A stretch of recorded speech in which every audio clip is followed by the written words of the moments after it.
రాయన్ 2 hours 25 minutes run టైమ్తో Dhanush గారి 50th ఫిల్మ్గా ఆయనే స్వయంగా డైరెక్ట్ చేసుకొని యాక్ట్ చేసిన ఈ సినిమా ఇప్పుడు థియేటర్స్లో రిలీజ్ అయింది.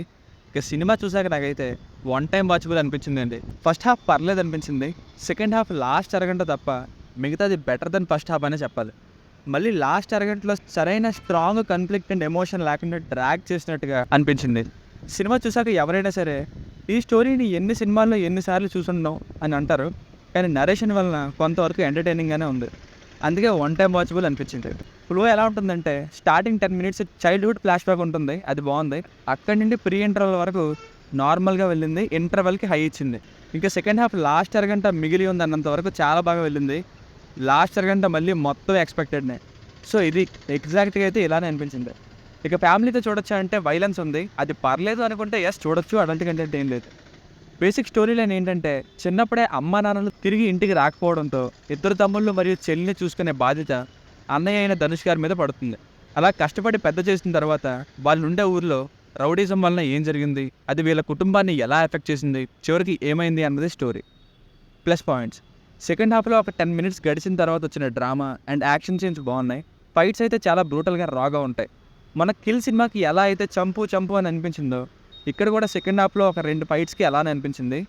మెయిన్గా హాస్పిటల్లో వచ్చే ఫైట్ అయితే రక్తం మరుగుద్ది. అలా అనిపించిందంటే మనం ఇన్వాల్వ్ అయినట్టే కదా. ఇక మెయిన్ లీడ్ అయిన ధనుష్ గారికి అసురన్, వాడా చెన్నై లాంటి సినిమాల తర్వాత ఎలాంటి రోల్ని క్యారీ చేయడం పెద్ద కష్టం కాదు, కొత్త అంతకంటే కాదు.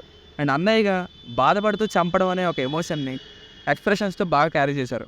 ఇక ఫస్ట్ హాఫ్లో ఎక్కువగా కనిపించే సందీప్ కిషన్ గారు, ఇంకా ఎంతో ఇంపార్టెన్స్ ఉన్న చెల్లి రోల్లో దుషారా విజయన్ గారు, లిమిటెడ్ రోల్లో అపర్ణ బాలమురళి గారు, ఇంకా తమ్ముడు రోల్లో చేసిన యాక్టర్ సెల్వరాఘవన్ గారు, ఇంకా సెకండ్ హాఫ్లోనే ఎక్కువగా కనిపించే ఎస్జే సూర్య గారు, అందరూ బాగా యాక్ట్ చేశారు. స్టార్టింగ్లో ఓ రాయ అనే సాంగ్తో childhood story, interval scene, second హాఫ్లో వచ్చే యాక్షన్ సీన్స్ అండ్ కొంత డ్రామా హైలైట్స్గా నిలుస్తాయి.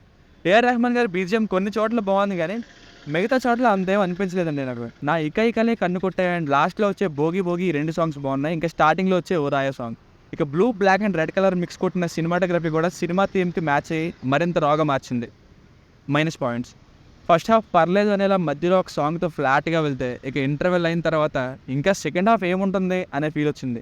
సెకండ్ హాఫ్లో ఆ కాస్త డ్రామా ఒక అరగంటలో అయిపోయాక ఇంకా సినిమాలో రివెంజ్ అనే పాయింట్ తప్ప ఏం స్టోరీ ఉండదు.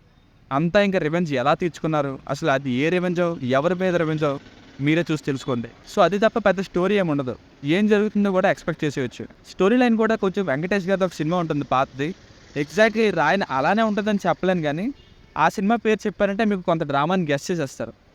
లాస్ట్ అరగంట ఇంకేం చేస్తారో కూడా ఎక్స్పెక్ట్ చేసేయచ్చు. అండ్ ఎమోషనల్ యాంగిల్ని, కన్ఫ్లిక్ట్ని ఇంకా పెంచితే బాగున్నాం, అంత కన్విన్సింగ్గా అనిపించలేదు. ప్రకాష్ రాజ్ గారిని ఇంకా వరలక్ష్మి శరత్కుమార్ గారి రోల్ని పెద్దగా యూజ్ చేసుకోలేదు.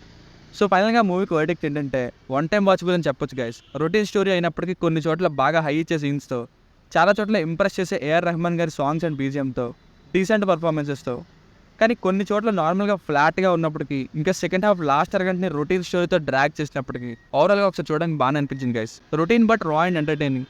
దీనికి రేటింగ్ వచ్చేసి ఇది నా ఒపీనియన్ 3/5. మీ కరెక్ట్ రివ్యూ నచ్చినట్లయితే మరిన్ని రివ్యూస్ కోసం మన ఛానల్ని సబ్స్క్రైబ్ చేసుకోండి. Thank you.